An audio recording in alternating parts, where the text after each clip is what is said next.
Hi, everyone. I'm Sage Stevens. This is Stream and Hub Radio, and I am the host of Shout Out with Sage. Today, I have a great guest. He is big in the reality TV domain. I'm sure you have watched one of the shows that he has been behind. And today we have Rob Worsoff. Hi, Rob. How are you? Hi, Sage. How you doing? I'm good. How are you? I'm good. And so you're big in the reality TV world. What are some of the projects you've worked on? Well, or you don't like talking about yourself? No, I like talking about them. Probably 35 to 40 shows, mostly failures. In the reality television world, most of them are failures, but some of the big ones. Okay, why are they failures? Why are they failures? Because I think a lot of the unscripted world, I think a lot of every part of the television world is networks playing roulette, right? They greenlight a lot of shows and then they pray that some hit and most don't and some do. I was fortunate enough to be the showrunner, director, and help develop basically the biggest cable television reality show in history, which was Duck Dynasty. Right. And how did that come about for you? Well, I was working at a place called Gurney Productions with Scott and Deirdre Gurney, and I had done a show for them called Auction Hunters. Okay, which yes. was a relatively successful show. I think it went for like 185 episodes, and then I did a pilot for them, which was about body painting in Vegas, which eventually became Naked Vegas, which was also a show that ran on the Travel Channel. So I'd gone 2 for 2. And I think in 2010, I was the only guy at Gurney Productions that had a beard.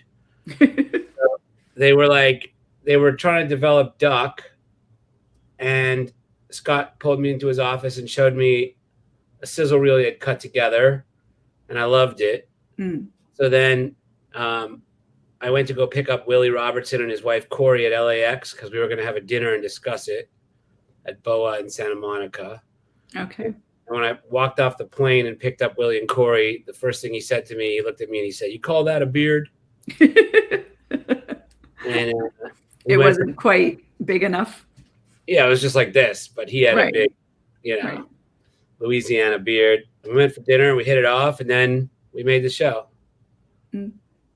And that's quite an interesting story. How he didn't exactly wasn't that impressed with you. How do you get talent at the beginning? Like, is it sort of like dating? Like they have to like you and you have to like them, or how do you get the talent for your shows? I think that's a great analogy. Actually, I think everything in television is like dating. I think when you go to, when you go pitch a show, it's the same, and when you. Yeah, when in terms of like relating to talent, I guess I think it's different on every show. I don't think there's any rules. Okay. Sometimes I've gotten along great with the talent. Sometimes they're very, very difficult. Sometimes that makes them great reality television characters, by the way. Sometimes that conflict. Yeah. Patty Stanger from the Millionaire Matchmaker was very difficult, but she was also very good. So. Yeah, I've met her. I've worked some red carpets with her. So yeah, and if you took away her ability to be that in real life, then you probably take away her ability to be that good on camera, right? Right. In the case of Duck Dynasty, I think I've done a lot of shows in the South, and I think they think that when they have a preconceived idea of Hollywood and that Hollywood's coming. They think Hollywood looks a certain way, and then when I show up and I have a beard and share a beer with them, right? Maybe I may be geared for more specific talent than others. I'm not sure. Okay. Yeah, like they feel they can relate to you. Is that what you're saying? I hope so. Yeah, that's the goal. And what other shows have you worked on? What other shows? My big ones are Biggest Loser, Duck Dynasty, Millionaire Matchmaker, Dating Naked. I did a stint on Growing Up Hip Hop. I did a spin-off of Married at First Sight. Last year, I directed a show for Amazon about the Toronto Maple Leafs. Okay, awesome. Being Canadian, that you are. I wanna. That's right, Canadian represent. Well, I see the Canadians behind you. Yeah, that's funny. It's funny actually because I'm a huge fan of the Montreal Canadiens, but they sent me to do a docuseries about the Toronto Maple Leafs, which of course, Yeah, that's a little conflict of interest, is it not? Yeah. I have this thing called cansplaining, which is like mansplaining, but it's when Canadians explain things to Americans. Right. Well, I've grew up in Canada as well, so I understand a few things, even though I've been gone a very long time. So Oh, there you go. Where did you grow up in Canada? I was in Toronto, mostly Montreal, Vancouver, but I was a figure skater growing up. So I remember not liking the hockey players, because there's always this animosity, I think, between hockey players and figure skaters, because when you're sharing the ice, the figure skaters, we have our pick and and then they have to come out with a Zamboni and take all our pick marks and drag marks away. So it's nice and smooth for the hockey players. So they, nice smooth ice and just, I don't know. There's always this competition I felt between figure skaters and hockey players. Are you saying that the figure skaters like the nicked up ice? No, I'm saying that the figure skaters create the nicked up ice. And so when the hockey players come on to practice or play, they just are always, I don't know, it's always like this battle because we mess up the ice for them because it's not smooth. Don't forget, some of the best hockey players that ever lived started out as figure skaters. That is true. Actually, I have brothers and they figure skated and played hockey. So yes, Right. Steve Yzerman, I think, started as a figure skater when he was a kid. Don't quote me on that, but I think so. Okay. So yes. Well, because you learn, finesse and agility, like not just, skating down the ice and hitting people.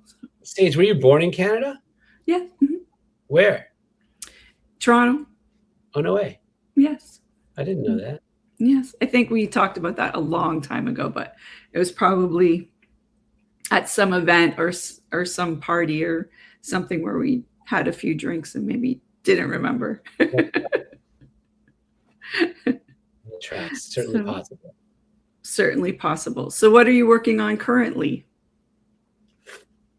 That I'm not allowed to talk about, but I'm working on a okay. I'm working on a pilot that I'm shooting in Mexico at the end of August. And it's sort of a development deal, and we'll see if it goes. And how does that work? Like, how long does it take you? Like, how do you come up with your ideas? Where do the ideas come from? And then when you do get something that you think is worthwhile, sort of what does that timeline look like? That's a good question. I think for me, the pilot that I'm doing in Mexico, I was hired as a showrunner, so it's not my idea. Okay. I've been hired to sort of direct and showrun this pilot, so it's a work for hire. I do have another series of my own in development and one of the streamers. That's all I can say. It's a dating format. Mm-hmm. And that one, if I can give my 2 minutes on this, there's no such thing as reality television from the perspective of the people who make it. Because if you think about Duck Dynasty or the Kardashians, mm-hmm. those are sitcoms that are relatively scripted. Right. Think about The Bachelor. That's a game show. Okay. Right? It's like a formatted or Big Brother. Those are game shows. Then if you think about Ice Road Truckers or Deadliest Catch, people die on those shows. Right. So there's nothing scripted about Deadliest Catch. I mean, these are like fishermen flying off the side of a boat trying to get Alaskan king crab. And yet they're all called reality shows. Right. And that doesn't really make sense because, again, one's scripted, one's a dating show, one's a game show, and one's a... Yeah, just like the modern versions of real. Those. Yeah. Right. So in my case, I think to answer your question, it's like when you get an inspiration for an idea. Well, if it's a docuseries, it's because you found a great piece of talent. Like, oh my God, this family of people are actually aliens. And I just signed them to an exclusive docuseries. And now you run to the network and go, I just signed aliens. And chances are the network's going to want to buy a reality show about aliens. I haven't found that yet, by the way, but I'm looking for it. So that would be one way to have an idea, which is, I mean, the most unscripted series start with attached talent. Okay. Either something that somebody's doing that is so absolutely outside the normal bounds of what you've ever seen before, that they're so interesting that it has to be on television, or somehow they're a celebrity that's big enough that anybody cares.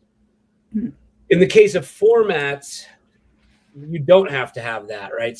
So for my dating format, I think I just came up with a hook that was different enough that the networks hadn't heard, and they were like, okay, let's try it. You know, I don't know that there's a rule.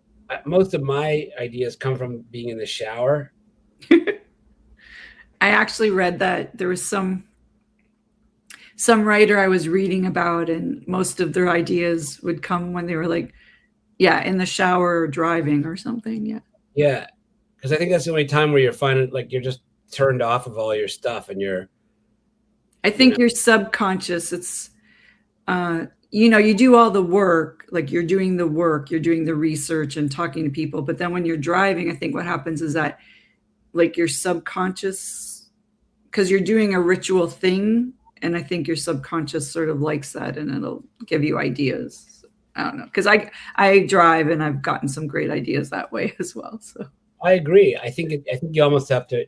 I think you're right. You almost have to turn off your brain a little bit to let that stuff bubble to the surface. Yeah, exactly. Yes. Yeah. My acting teacher, when I was in a conservatory, that's how they described it. They're like, you do the work, you do the homework, be prepared. And then when you go up there, you have to just let all that go and let your subconscious sort of, or, just trust that you've done the work, and it will come to you. So I think writing sometimes is the same thing. You've sat there at the computer for a while, but those ideas, I think, need to percolate a little. Do they not? I don't know if you agree or not. No, totally. I have a writing partner. We've been writing a scripted series, and sometimes we're like on for 4 days in a row, and then for whatever reason we can't. He has a gig, I have a gig, and we don't reconvene for about a week. And I can be lying in bed like 4 days later and be like, wait a second, that doesn't make any sense. And I don't think if we were still in the zone that I would have been able to step back. Yeah, you have to. I think not doing stuff is as important to the creative process as doing stuff. Right. Although showering counts as doing something. It's sort of driving, I guess. Yes. It's something unconscious, I guess, is what I mean. Yeah, it's a ritual thing that you sort of know. You know what you're doing, but you're not thinking too much about it. Yeah. I guess. I don't know. I'm sure someone has a theory on this. So for those people that don't know, can you explain to us exactly what is a showrunner and what does a showrunner do? Yeah, the showrunner is sort of like the CEO of a very small temporary corporation.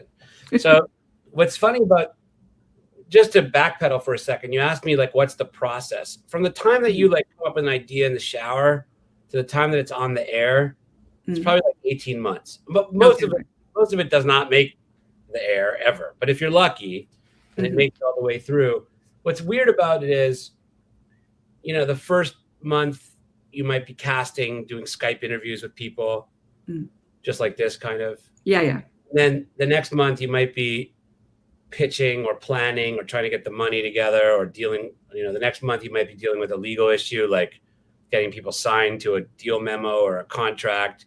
Then you go in month four and you shoot like a pilot or a sizzle or a presentation. And then in month 5, the network is deciding, you're editing in month 5, and month 6, they're deliberating. In month 7, you're, legalizing the terms of things. You're in pre-production in month 8. You're in shooting in the show in month 9, editing, post, deliverables, media stuff. By the time you're done, every 18 months has been like a different job. Okay. Like sometimes my job is literally sitting in an edit bay with an editor for months on end. Sometimes my job is literally standing in the middle of the desert in 100-degree weather, trying not to die while we're shooting something. Most of the time, my life is sitting in my office writing outlines. Okay. So I think it's always different, but the general job of a showrunner is everything. You have to make sure, there's kind of three streams. There's the creative stream. I don't know how to turn that off on my computer. There's the creative stream, there's the sort of logistics stream, and then there's the financial stream. So logistics might mean everything from making sure that there's call sheets and a schedule and vans and lunches and somebody to collect receipts and to run it against a budget, to create a budget, to create a calendar. That's one. Creatively, you're writing outlines, you're trying to make sure you're liaising with the network, you're trying to make sure that it's in line with how they see it, and then you're going and getting those beats. You're actually going and shooting it with the camera guy, with an audio guy, with lighting, whatever. And then sometimes it's post calendars, dealing with editors, figuring out how that workflow is going to work. Okay. Generally, networks give you like a list of 100 deliverables that says we need this version, that version, this cut down. And so I think the job of a showrunner is to just try to spin all those plates and make sure that you're on top of any one of those things so that nothing falls through the cracks, or else you screwed up. And can a showrunner get fired? Oh, yeah. Okay.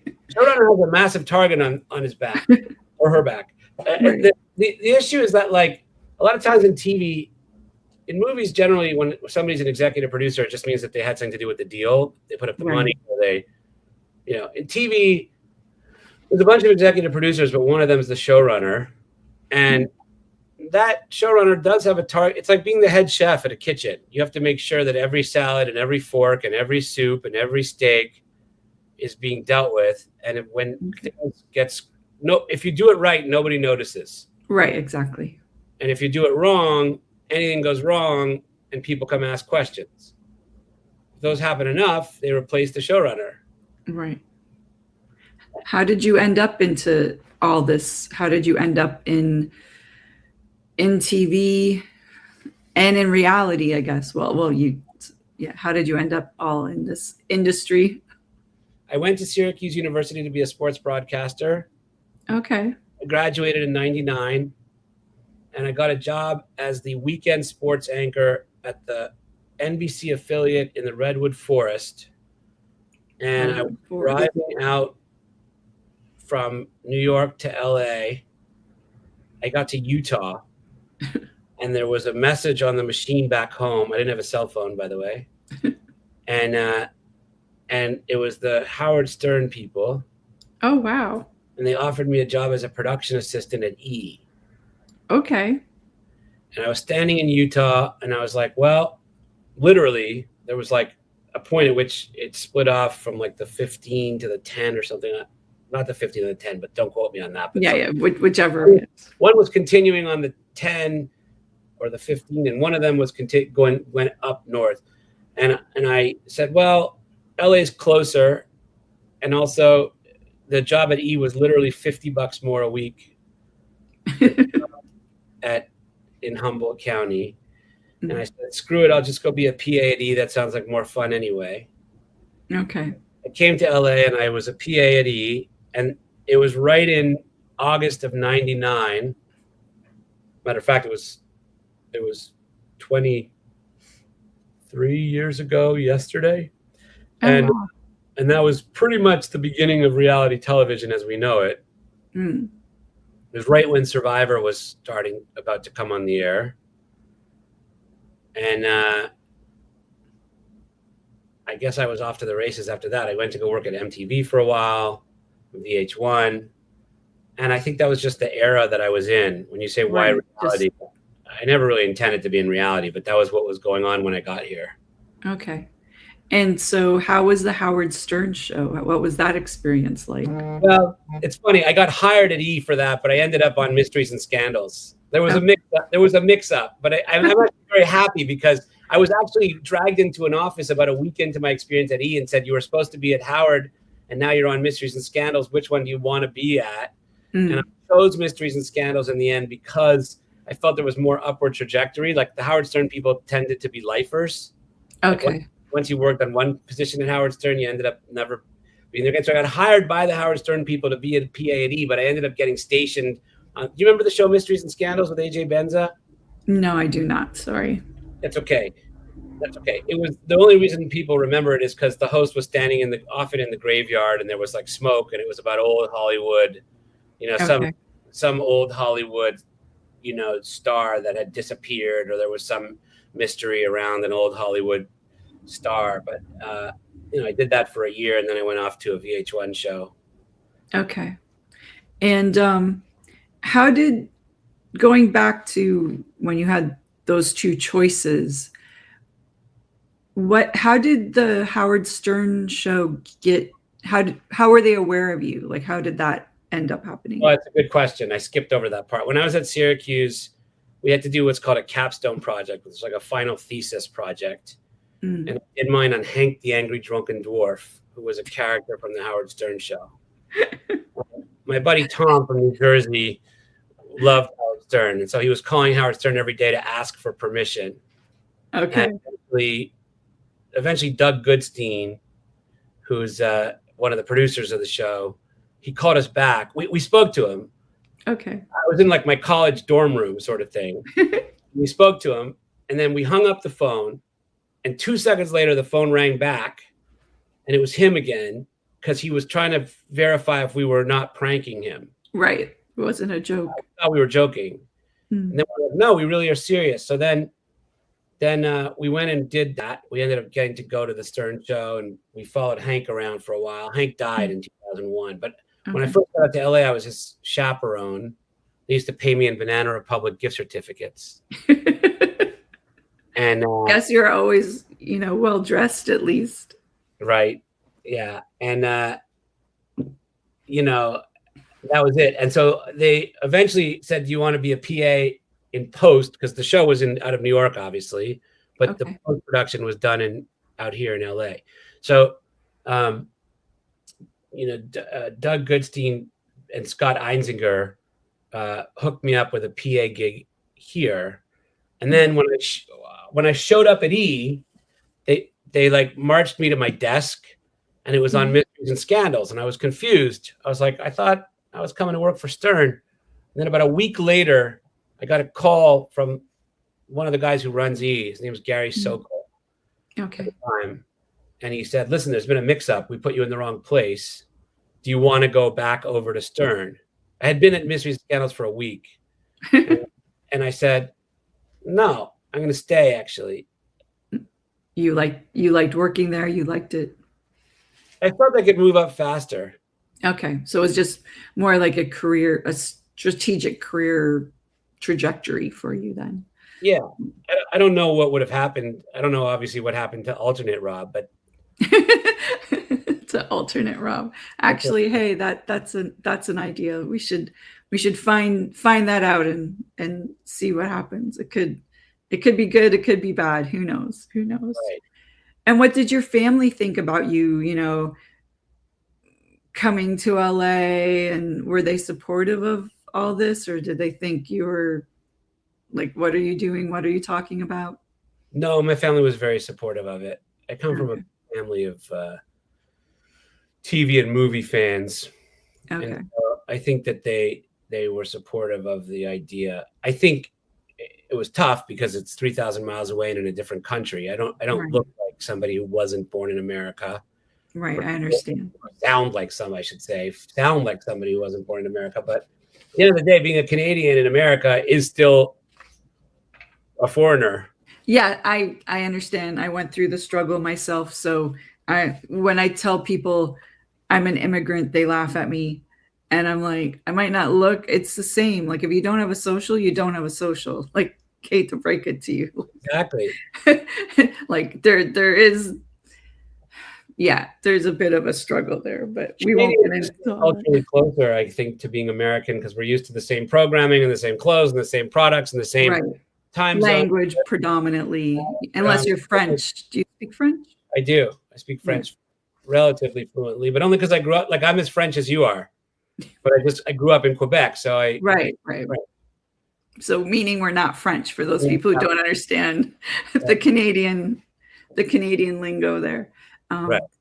So what is your favorite part of the business? Like, what do you like the most out of now or the past, or however you want to answer that? My favorite part of the business is for sure thinking something and then getting to see it. Mm. Like, I've created chaos because of that. Like, one time we were shooting a thing on Duck Dynasty, and it was a scene in the woods, and I said, I was watching it and I was like, there's no way this is going to be in the show. Like, we're wasting our time. Like, this isn't, I had written the scene. It was my fault, totally my fault. I had written the scene, and then we were shooting the scene in the woods, and I was like, this is garbage. This is stupid. There's no way this is going to happen. So I said, there was a bunch of people, there must have been 50 people around. And at one point I said, this is dumb. Let's just go over here and do the squirrel hunt thing. And like, before I wasn't even sure of what I was saying, by the way. I wasn't 100% certain that I was right. Right. And before I could finish my sentence, helicopters were moving, medics were moving, lights were moving, camera people, audio people, grips and talent. And all of a sudden I was like, what the hell just happened here? Like, it was incredible. It was like it's rare. It's very rare to be in the situation, but it's a really powerful feeling to be able to, what I always say about this? There's like, don't quote me on these numbers, but just to get the point across, there's 18 million people in Southern California. And I'm making this up, but I'm betting you like 3 million people think that they're in some way connected to the entertainment industry, or that they have a friend who's in the entertainment industry. And then there's like probably actually like a few 100,000 people that are in the entertainment industry. And of those people, it's mostly accountants and lawyers and agents and people who facilitated post-production facilities. How many people actually get to write stuff or think up stuff and then eventually get to see that stuff in real time? That's a great feeling.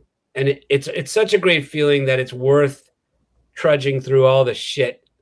How to say that?